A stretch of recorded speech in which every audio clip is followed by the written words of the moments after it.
Hi Cyberclass, it's Professor Opterbeck. Happy Labor Day. I hope you have had a good weekend. I have opened up the website for the week on Blackboard, and I've been enjoying reading your discussions on the forum posts over the past 2 weeks. I think you've had some really great, lively discussions. I was really glad last week to see the discussion that you had about Barlow.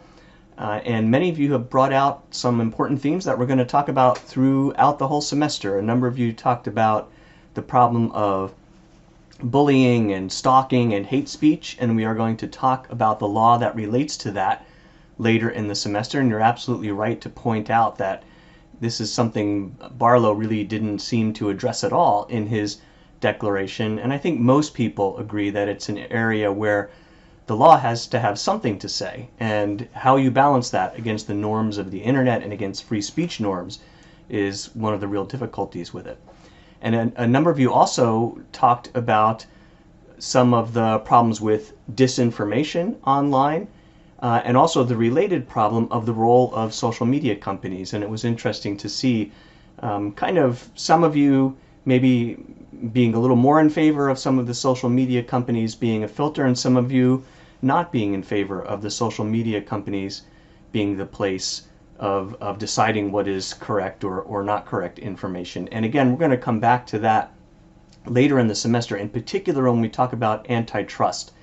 And it might not seem off the bat that antitrust is the place we talk about this, but when we get there, you'll see why. Many of the proposals that deal with this concern whether some of these social media companies are too large and what their influence is and what the role of antitrust should be.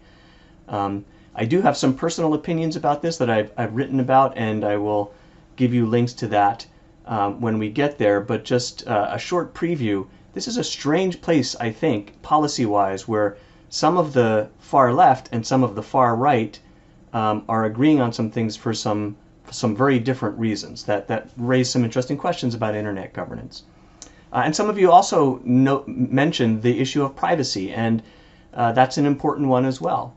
And again, something Barlow, I think, didn't really anticipate in his declaration. A couple of you mentioned the GDPR, and when we have a unit on privacy, we will also talk about how privacy is an important component of internet governance and how that relates to the norms of the open internet. So great job. I really enjoyed the discussion. And this week we are moving into a discussion of the domain name system. And as you'll see as you work through the materials this week, including another, and this time somewhat longer, interview with Vint Cerf, which is really the core of the sort of video lecture component for this week.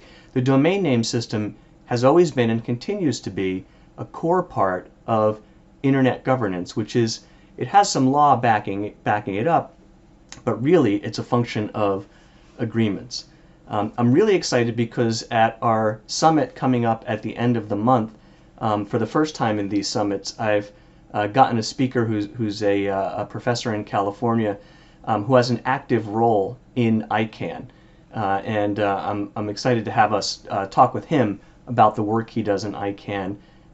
He's a technologist, and so he can talk to us a bit more about how the domain name system works and some interesting things about it. So I hope you have an enjoyable rest of the day here on Labor Day, and I look forward to seeing you online in class this week.